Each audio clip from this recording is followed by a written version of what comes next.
All right, this is the 8-1. So we started with the sum of the measures of the interior. This is n minus 2 times 180. Any questions on those? Okay, 7, 8, or 7, 10, and 13. The sum of the measures is given to you. You need to figure out the number of sides. So I do n minus 2 times 180 equals the angle that they give you. 7 is 3, which is a triangle. 10 is a dodecagon. 13 is a 30gon. We talked about 16 and 19 yesterday, but we have to figure out what the sum of the interior is for 16. There's 6 sides, so I do 6 minus 2 times 180 and get that there's 720 degrees total. And then subtract from it all the degrees that are already there, and you get left with 121.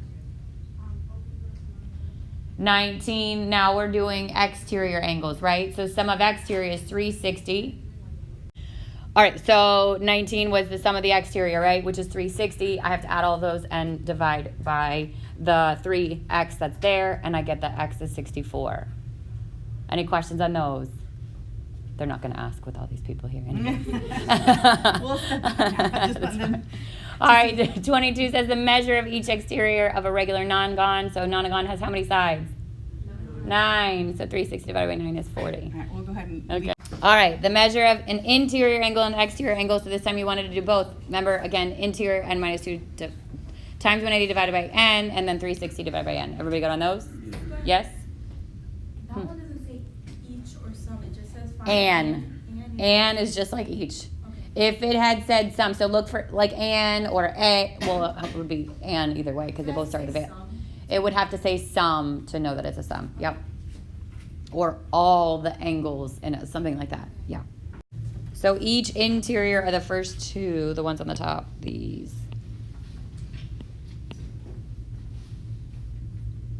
Those are interior, right? If I gave you the number of sides, you'd just plug it into n minus 2 times 180. But if it's, each interior would be n minus 2 times 180 over n. But this time it says each interior angle is 140. So you have the angle, you want to know the length of or the number of sides.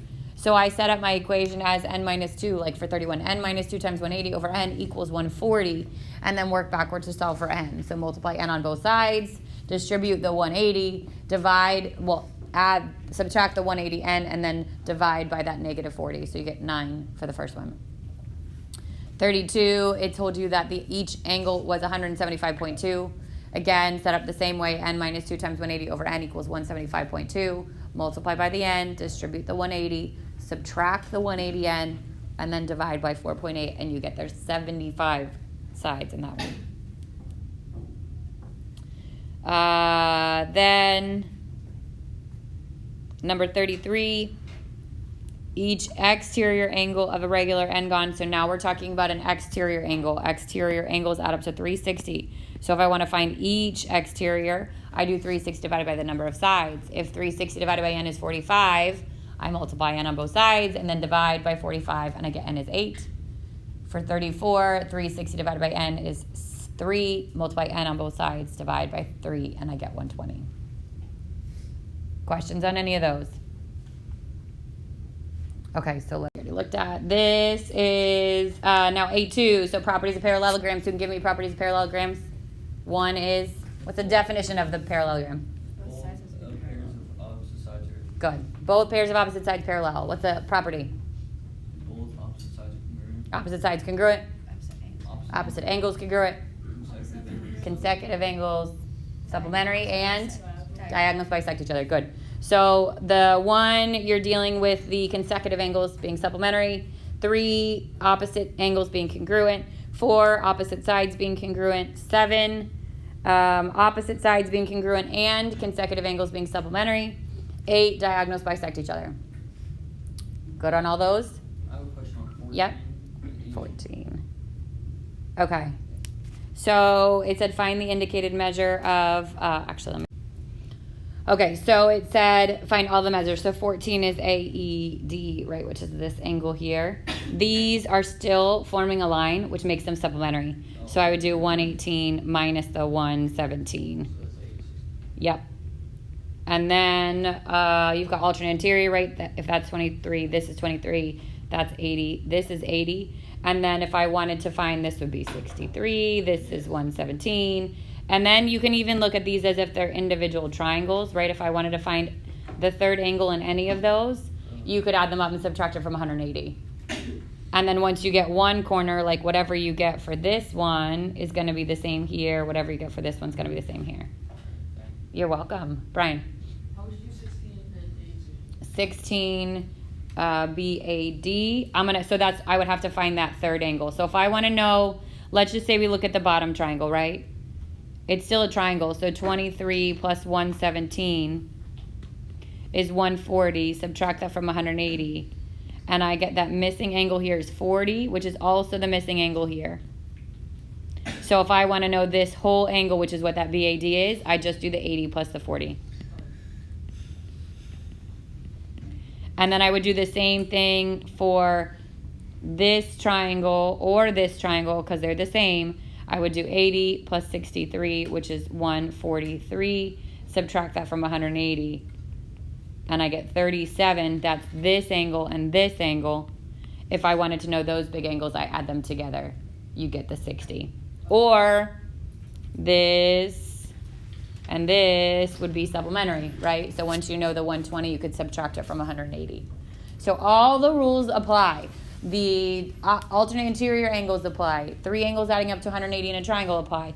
Consecutive angles being supplementary apply. All 3 of them have to add up to 360. So all that stuff still applies.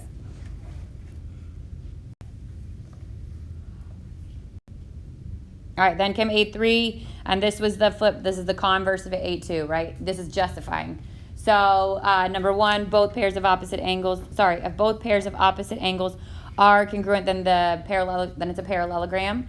So I would have to know that all 4 add up to 360. Add them, subtract those from them, and get the opposite angles. Or you could show that these 2 are supplementary and these 2 are supplementary, which would mean both pairs are parallel. You could do either one. 2 is opposite sides are congruent. 3, diagonals bisect each other. 4, one pair is both congruent and parallel. And then 5, in order for that to be a parallelogram, those would have to be equal. X would have to be 6. 9, those would have to be supplementary. X would have to be 20.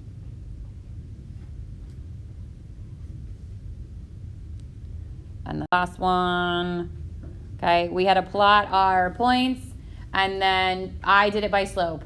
Show that they have the same slope. You could also, have done a length. Remember, we could do length and slope. Either way, it's fine. But wouldn't it have been easier to do than just the slope because you don't? Well, but these are horizontal, right? So you could just count them. 1, 2, 3, 4, 5, 6, right? 1, 2, 3, 4, 5, 6. And then the slopes there are 0. It's already proven, yeah. All right, 15 is up there. I plotted those points. That last one, you'd have to count it over. Has to have the same slope, same distance, so that coordinate point would have to be 6, -3. And then 7 was prove it's a parallelogram. So there's 5 ways to prove it's a parallelogram. You had to figure out which one you could figure out. If those are congruent triangles, then I can say that AB easy is probably AB equals CD and BC equals AD, and now you've got both pairs of opposite, because it's CPCT, C. And then you've got both pairs of opposite sides, which makes it a parallelogram. Questions? Everybody's ready? Yes. It's very stressful. Yeah.